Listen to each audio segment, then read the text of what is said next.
ഞാൻ അങ്ങനെ വൈറൽ മസാല ചട്നി ഉണ്ടാക്കാൻ പോവാണ്. അപ്പൊ നമുക്ക് നേരെ വീഡിയോയിലോട്ട് പോകാം. അപ്പൊ ഞാൻ അതിന് വേണ്ടിയിട്ട് മിക്സിയുടെ ജാറില് 3 ഈത്തപ്പഴമാണ് എടുത്തിട്ടുള്ളത്. അപ്പൊ ഞാൻ ആ ഈത്തപ്പഴത്തിലോട്ട് കുറച്ച് മുളക് പൊടി ഇടുന്നുണ്ട്.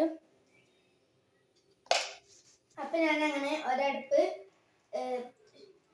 വിനാഗിരി ഒഴിച്ച് കൊടുക്കുന്നുണ്ട്. ഞാൻ കുറച്ച് ഉപ്പിട്ട് എടുക്കുന്നുണ്ട്. പിന്നെ ഞാൻ കുറച്ച് വെള്ളം ഒഴിച്ച് കൊടുക്കുന്നുണ്ട്.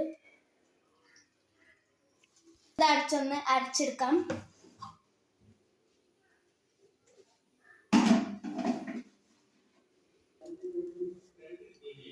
നമുക്ക് ഇത് നോക്കിട്ടോ, നമുക്ക് അരച്ച് വെച്ച സംഭവം ചേർക്കാം.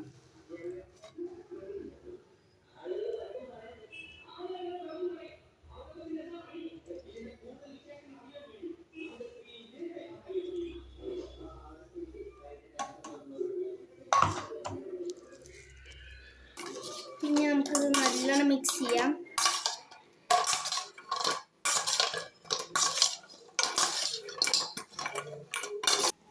അപ്പം ഞാൻ നല്ലോണം മിക്സ് ചെയ്തിട്ട് നമുക്കിതൊന്നും എടുത്ത് കഴിച്ചാൽ